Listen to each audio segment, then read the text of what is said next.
Pemerintah Swedia kembali menegaskan kebutuhan mendesak untuk memperkuat kapasitas pertahanan jarak jauh menyusul peningkatan ketegangan keamanan di kawasan Eropa Utara. Dalam laporan terbaru Angkatan Bersenjata Swedia, diungkapkan kebutuhan negara itu untuk memiliki rudal jelajah jarak jauh yang dapat mencapai sasaran hingga sekitar 2.000 km. Rencana tersebut digambarkan sebagai bagian dari strategi pencegahan terhadap apa yang dianggap Swedia sebagai ancaman yang terus berkembang, khususnya dari Rusia. Jarak Moskow-Stockholm sendiri hanya sekitar 1.400 km, sehingga kemampuan serangan jarak jauh dianggap mampu memberikan kedalaman strategis dalam skenario konflik.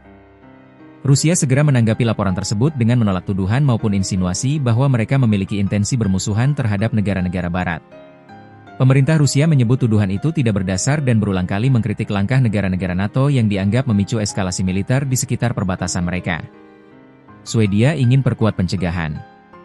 Dalam wawancara dengan Reuters pada Selasa, Menteri Pertahanan Swedia Pål Jonson menyatakan bahwa negaranya harus membangun pencegah yang lebih kuat untuk menghadapi kemampuan militer jarak jauh Rusia yang dinilai terus berkembang.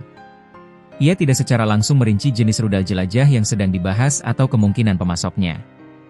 Namun, ia menegaskan bahwa Stockholm saat ini tengah meninjau seluruh kebutuhan pertahanan jangka panjangnya. Rusia telah meningkatkan kemampuan jarak jauhnya secara signifikan. Karena itu, Swedia juga harus memperkuat kapasitas pencegahnya, ujar Jonson. Peringatan Jonson bukan yang pertama. Bulan lalu, ia menyampaikan bahwa warga negara-negara Eropa anggota NATO perlu siap menghadapi kemungkinan konflik dengan Rusia, sebuah pernyataan yang mendapat perhatian luas di kawasan.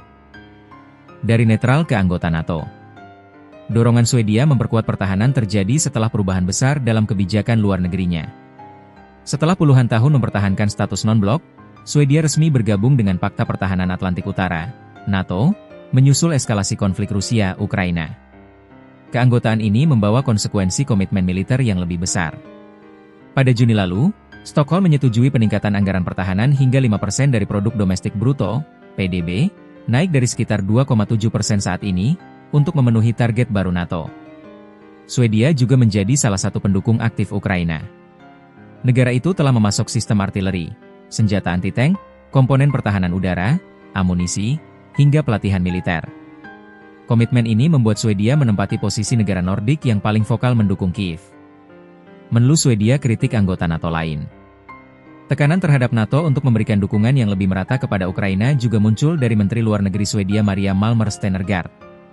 Dalam pernyataannya yang cukup keras, ia menyebut bahwa negara-negara Nordik menanggung beban dukungan yang tidak proporsional dibandingkan negara anggota NATO lainnya. Fakta bahwa negara-negara Nordik, dengan populasi kurang dari 30 juta jiwa, menyediakan sepertiga dari dukungan militer yang diberikan negara-negara NATO dengan hampir 1 miliar jiwa tahun ini. Ini tidak berkelanjutan, ujarnya. Ini sama sekali tidak masuk akal. Dan ini menunjukkan banyak hal tentang apa yang dilakukan negara-negara Nordik tetapi lebih menunjukkan lagi tentang apa yang tidak dilakukan negara-negara lain. Pernyataan ini merefleksikan kekhawatiran bahwa beban dukungan Ukraina dinilai tidak terdistribusi adil, sehingga beberapa negara harus menanggung kontribusi lebih besar dibandingkan yang lain. Simulasi konflik Nordik-Baltik. Pada awal November, sejumlah media regional melaporkan bahwa pejabat pertahanan dari negara-negara Nordik dan Baltik menggelar latihan simulasi di Norwegia. Simulasi itu disebut mempersiapkan kemungkinan konflik bersenjata di wilayah utara atau potensi aksi militer terhadap Rusia. Meskipun tidak ada rincian resmi mengenai skenario latihan, kegiatan tersebut dianggap mencerminkan meningkatnya perhatian negara-negara Nordik terhadap keamanan regional. Kawasan Eropa Utara, yang sebelumnya tenang, kini menjadi salah satu titik panas geopolitik pasca invasi Rusia ke Ukraina. Rusia bantah tuduhan ancaman. Di sisi lain, Rusia berulang kali menolak tuduhan bahwa mereka memiliki niat bermusuhan terhadap negara-negara NATO atau negara Barat lainnya. Pemerintah Moskow menyatakan bahwa retorika ancaman Rusia hanyalah dalih bagi negara-negara Barat untuk memperluas aktivitas militer mereka. Pemerintah Rusia juga menyampaikan keprihatinan mendalam atas meningkatnya aktivitas militer NATO di dekat perbatasan mereka. Moskow menyebut fenomena ini sebagai militerisasi sembrono yang dapat memicu gesekan tak terduga. Kremlin menilai bahwa pembangunan kekuatan militer di Eropa Utara, termasuk rencana Swedia untuk memperoleh rudal jelajah jarak jauh, dapat memperburuk ketegangan yang sudah tinggi. Tantangan keamanan regional terus berkembang. Kebutuhan Swedia akan rudal jelajah jarak jauh menunjukkan perubahan drastis dalam pendekatan keamanan kawasan setelah perang di Ukraina.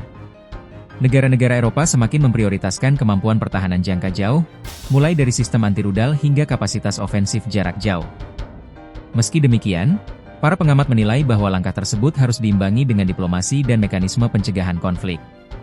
Peningkatan senjata jarak jauh, terutama yang mampu mencapai kedalaman strategis, dapat menimbulkan kekhawatiran baru bagi stabilitas kawasan jika tidak disertai komunikasi yang memadai. Dengan dinamika yang terus berubah, Eropa Utara kini berada dalam fase penyesuaian pertahanan paling signifikan sejak Perang Dingin. Rencana Swedia untuk memperkuat kemampuan serang jarak jauh akan menjadi salah satu elemen yang diawasi ketat oleh berbagai negara, termasuk Rusia dan anggota NATO lainnya. Sejauh ini, belum ada pernyataan lanjutan dari pemerintah Swedia mengenai jadwal atau proses pengadaan rudal tersebut. Namun laporan militer yang dirilis pekan ini menunjukkan bahwa Stockholm kini semakin fokus pada penguatan kemampuan pertahanan strategis untuk menghadapi ancaman jangka panjang.